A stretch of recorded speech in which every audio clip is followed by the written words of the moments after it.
무대가 있습니다. 무대에 이제 한 배우가 등장을 하여서 화려한 조명을 받고 홀로 마이크를 차서 혼자 열심히 연기를 합니다. 슬픈 연기도 하고 기쁜 연기도 하고 울기도 하고 웃기도 하고 목소리를 높이기도 하고 잔잔하게 낮추기도 하면서 그 화려한 조명 속에서 엄청난 연기를 할 때에 이 관객석에서는 불이 다 꺼져 있겠죠. 보이지 않는 그 관객석에서 박수가 터져 나오기도 하고 공감하는 웃음과 공감하는 울음이 터져 나오기도 합니다. 그런 우리가 그런 무대를 생각할 때 그런 배우가 됐다고 생각을 하면은 되게 멋있고 모두가 주목을 하기 때문에 참 귀한 자리다. 내가 서고 싶은 자리다. 그럴 수 있지만 순간적으로 배우가 많은 박수를 받고 분명히 많은 사랑을 받고 있고 많은 관심과 주목을 받고 있다고 확신하는 그 가운데에 그 속에서 관객들로부터 괴리감을 느낍니다. 같은 시간 속에 있고 같은 한 공연이라는 공간 속에 있음에도 불구하고 분명히 나에 대해서 많은 관심과 많은 사랑을 표해주고 있는 것 같은데 내가 많이 받고 있는 것 같은데 순간적으로 괴리감을 느끼고 미국의 한 사회학자가 이러한 현상을 군중 속의 고독이라고 표현을 합니다. 아마도 한 번쯤은 들어보셨을 그런 용어라 생각을 합니다. 우리가 살아가는 세상에서도 우리는 참 많은 공동체 안에 살아가고 있습니다. 가정이라는 공동체도 있고, 회사라는 공동체, 학교라는 공동체, 여러 사회와 여러 공동체 속에서 살아가는 우리인데, 그렇게 분명히 그렇게 우리가 속한 공동체 내에서 우리는 참 많은 사랑을 받고, 참 많은 관심을 받고, 또 거기에 대해서 참 많은 위로를 받기도 하죠. 그 공동체가 분명 나에게 힘이 되는 것이 명백한 사실이지만 그 어느 때에는 그 공동체 때문에 그 공동체로 인하여 내가 고독감을 느끼고 외로움을 느낄 때가 분명히 존재합니다. 무엇이 공동체 가운데 있는 우리를 외롭게 만드는 것입니까? 그 군중 속의 고독이라는 용어를 저는 개인적으로 생각을 할 때 가장 깊게 묵상하는 분이 바로 예수님입니다. 전혀 외롭지 않을 법한 그러한 자리에서 스스로 가장 외로운 길을 걷기 위하여 이 땅 가운데 내려오셨습니다. 예수님은 이 땅 가운데 내려오셔서 참 많은 사랑을 받으셨고 참 많은 박수와 참 많은 찬양을 받으셨습니다. 분명히 수많은 사람들 속에서 항상 말씀하시고 그들 가운데 일하시고 그들과 교제하시는 분이 예수님이셨지만 우리가 생각하는 예수님은 항상 웃거나 항상 행복한 얼굴은 분명히 아닐 것입니다. 수많은 사람들 속에서 속한 교제 속에서 일하심 속에서 어느 때에는 어두운 얼굴이 있으셨을 것 같고 모든 사람이 떠나갔을 때에는 혹은 모든 사람과 함께 있을 때에도 외로움과 고독감을 느끼지 않았을까 그렇게 생각을 합니다. 과거에도 그러했고 현재 예수님은 이제 부활하시고 승천하시어 이 자리에 있지는 않지만 우리가 항상 드리는 예배, 우리가 항상 하는 찬양, 기도, 그 모든 것들이 우리뿐만이 아니라 대한민국 더 넘어서서 이 지구상 가운데 수많은 사람들이 예수님을 기억하고 찬양하고 교제하기를 원함에도 불구하고 그 어느 때에는 예수님이 우리로 인하여 외로움과 고독감을 느끼시지 않을까 그렇게 생각을 하곤 합니다. 무엇이 무엇이 그를 외롭게 만들고 있습니까? 사실 우리는 정답을 알고 있습니다. 우리의 삶 가운데 우리의 삶 속에서 군중 속의 고독을 느끼는 그 이유가 바로 예수님을 외롭게 만드는 그 이유일 것이기 때문입니다. 오늘 그것에 대해서 함께 나누고자 합니다. 오늘 말씀은 조금 길고 특히 세 부분의 이야기로 나뉘어져 있습니다. 특별히 첫 번째 이야기로 마태복음 9장 27절부터 31절에 두 맹인 이야기가 등장을 합니다. 두 맹인이 있습니다. 두 맹인이 보지를 못하여서 보고자 하는데 소문을 들은 것 같습니다. 옆마을에 예수라는 사람이 있는데 그 사람에게 나아가면 병든 것도 아픈 것도 심지어 그 누구도 고칠 수 없는 것조차도 다 고쳐지더라라는 소문을 들은 것 같습니다. 사실 맹인인 입장에서 어떤 약이 보지 못하는 눈을 다시 뜨게 해주겠습니까?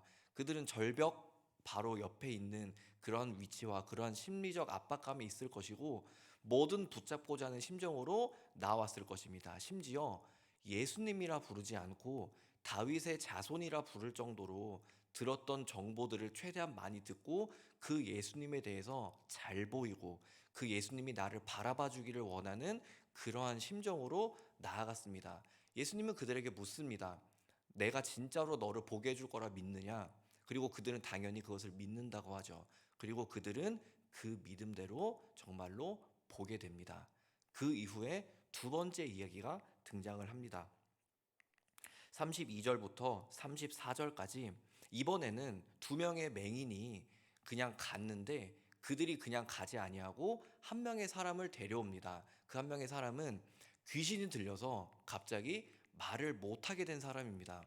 귀신 들려서 말을 못하게 된 사람이니까 당연히 그들의 입으로 믿음을 고백할 수 없습니다. 심지어 두 명의 맹인은 그래도 자기가 자기의 의지대로 저 사람에게 가면 내가 볼 수도 있을 것이라고 하는 그 믿음대로 나왔지만 이 귀신 들려 말하지 못하는 사람은 본인의 의지대로 나오지도 않았습니다. 타인의 의지대로 나를 낫게 했으니까 이 사람도 나을 수 있다라고 하는, 마치 우리가 병원을 다닐 때 어느 병원을 다니다가 어떤 특정한 병원에 가서 나를 낫게 하면 그 병원을 적극 추천하듯 그렇게 추천해서 데리고 온 사람이었습니다. 그런데 놀라운 것은 두 맹인에게 했었던 그 믿음의 확인을 이 사람에게는 하지 않으십니다.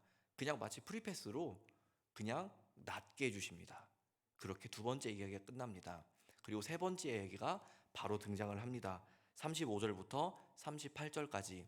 이제 예수님은 그 두 명의 맹인과 또 말 못하는 그 사람을 넘어서서 그 여러 마을과 여러 도시들을 두루 다니시면서 그 도시와 마을에 있는 병들고 아픈 자들을 만납니다. 그리고 그 모든 자들을 치유해 주시면서 같이 있던 제자들에게 이렇게 말씀하십니다. 그들이 참 불쌍하다. 그들이 목자 없는, 그렇게 그냥 정처 없이 방황하는 그러한 양들과 같으니 그들과 함께할 목자일, 추수한 일꾼을 빨리 보내달라고 너희가 중보 기도해라 라고 제자들에게 그렇게 말씀을 하십니다. 이 시간에 이 세 가지 이야기의 장면을 한번 깊게 우리가 머릿속으로 그려보기를 소망합니다. 먼저 첫 번째 이야기, 두 명의 맹인이 등장을 하죠. 보지 못하는 사람이 머릿속에서 그려지고 그 사람이 울부짖으며 예수님에게 오고, 옆에 있는 사람들은 예수님이 다른 사람들도 고쳐줬는데 저 맹인들도 진짜 고칠 수 있을까? 수군거리는 소리들, 예수님을 할 수 있을 거야라는 확신에 찬 소리들, 그 어떤 소리들과 별개로 정말로 예수님께 믿음을 고백하는 두 맹인들, 그리고 그렇게 믿음을 고백했을 때에 나았고 거기서 정지. 그때 예수님은 어떠했을까요? 두 번째 이야기, 이제는 그 두 명의 맹인이 한 사람을 데리고 옵니다.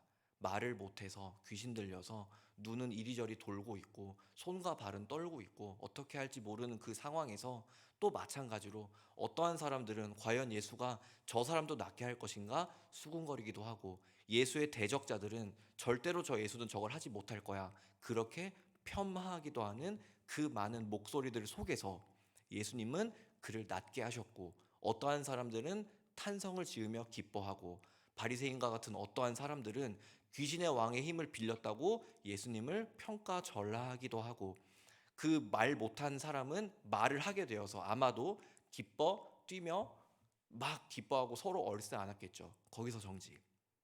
그때 예수님은 어떠한 얼굴과 어떠한 모습일까요?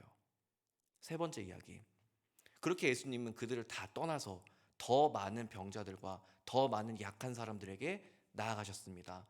더 많은 사람들에게 나아가서 그 모든 사람들을 다 낫게 해주시고 다 기쁘게 해주시고 다 함께 안아주십니다. 그렇게 그들은 예수님이 하신 일에 대해서 기뻐하면서 즐거워하면서 울면서 그렇게 서로 얼싸 안으며 기뻐하는 와중에 정지. 그때 예수님은 어떠한 모습일까요? 수많은 사람들, 두 명의 맹인도, 귀신 들렸던 사람도, 병에 있고 그 많던 사람들도 모두 처음에는 예수님을 바라보면서 나옵니다. 예수님을 향하여서 목소리를 내밀고 예수님을 향하여서 울부짖습니다. 그런데 그렇게 예수님이 그들의 믿음대로 낫게 해주신 이후에 그들은 그때에는 목자를 바라보지 않습니다. 나에게 일어난 일에 대한 기쁨, 나에게 일어난 일에 대한 감격, 나에게 일어난 일에 대한 감사에 당연히 눈을 돌릴 수밖에 없습니다. 그때의 목자의 심정, 그것이 바로 우리를 외롭게 하는 이유이고 예수님을 외롭게 하는 이유입니다. 이 자리에 여성분들이 압도적으로 많기 때문에 가령 생각을 해보면 자녀들이 있을 때에 아침에 아무렇지 않게 일어나서 아무렇지 않게 아침밥을 먹고 아무렇지 않게 옷을 입고 아무렇지 않게 자기 할 일을 위하여 문 밖으로 나가면 어떻습니까? 당연히 해방감이 들 수도 있겠지만 그 직후에 혹시 이런 마음이 들지도 모르겠습니다. 자식, 한 번이라도 좀 웃어주고 나가지. 나를 바라보는 시선이 있지 않을 때 우리는 그때의 외로움을 느낍니다.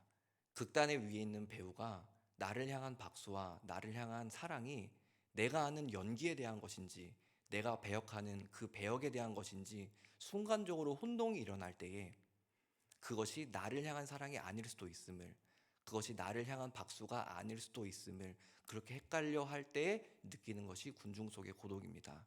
그것이 우리의 삶 가운데서 우리가 속한 공동체 가운데서 우리를 고독하게 만드는 것이고, 마찬가지로 이 예수님을 바라볼 때에 우리는 처음에 예수님을 바라보지만 예수님이 우리에게 일하셨을 때에 우리는 곧바로 시선을 예수님이 하신 일에 집중을 하지 그 일을 행하신 예수님의 그대로 계속 두고 있지는 않습니다. 그래서 예수님이 우리를 향하여 불쌍하고 목자 없는 어린 양과 같다고 말씀하시지 않았을까 생각을 합니다. 마치 양들이 먹이를 주러 올 때에는 그 주인을 바라보지만 주인이 먹이를 내려놓는 그 순간은 주인을 바라보지 않고 먹이에 집중하듯 말입니다. 이 두 명의 맹인, 말 못하는 사람, 그리고 수많은 병자와 약한 사람들, 이 사람들은 모두 우리의 이야기입니다. 우리는 이 자리에 기도하러 나왔습니다. 두 맹인과 같이 당장 내 앞에 있는 것을 보는 그러한 처지는 아닐지라도 내가 보이지 않는 그 미래에 대한 그 불확실함에 대해서 보고 싶어하고 확신을 가지고 싶어하는 기도 제목을 가지고 왔습니다. 말 못하는 귀신 들린 자와 같이 내가 지금 제정신이 아니어서 내가 지금 남들에게 말은 못하지만 주님께만큼은 말을 하고 싶습니다 라는 심정으로 기도하러 나오셨을 수도 있습니다. 혹은 어떠한 병인지 적혀있지도 않을 만큼 수많은 아픔들과 수많은 고민들을 안고서 이 자리에 주님께 고백하면 주님께서 나를 알아주시고 낫게 해주시지 않을까 하는 확신을 갖고 나오셨을 것입니다. 주님께서 분명히 일하실 것입니다. 그 기도와 그 믿음에 응답하실 것입니다. 확신합니다. 다만 적어도 오늘 하루만큼은 주님께서 우리를 위하여 행하실 그 일을 기대하기보다는 그냥 묵묵히 주님을 한번 바라보는 하루가 되면 어떨까 싶습니다. 주님께서는 우리가 무슨 일을 하든 간에 무엇을 말하든 간에 무엇을 품든 간에 우리를 있는 그대로 바라봐 주십니다. 있는 그대로 사랑해 주십니다. 그런데 우리는 예수님을 도구적으로 바라보지 않나 생각을 하곤 합니다. 나의 불편함을 편안하게 만들어 주실 분, 나의 아픔을 낫게 해 주실 분, 그렇게 생각하고 기도하고 찬양하고 예배하지 않나 생각을 합니다. 하지만 있는 그대로의 예수님, 있는 그대로의 하나님을 한번 오늘 하루 묵상하면서 그 사랑이 우리에게 얼마나 컸는지, 그 은혜가 우리에게 얼마나 감격스럽고 정말로 우리가 가지지 못한 것을 바래왔던 나의 모습이 정말 참 나약했구나라는 것을 한 번 더 발견하는, 그렇게 주님께 시선을 고정하는 그러한 오늘 하루가 한번 되보기를 소망합니다. 기도하겠습니다.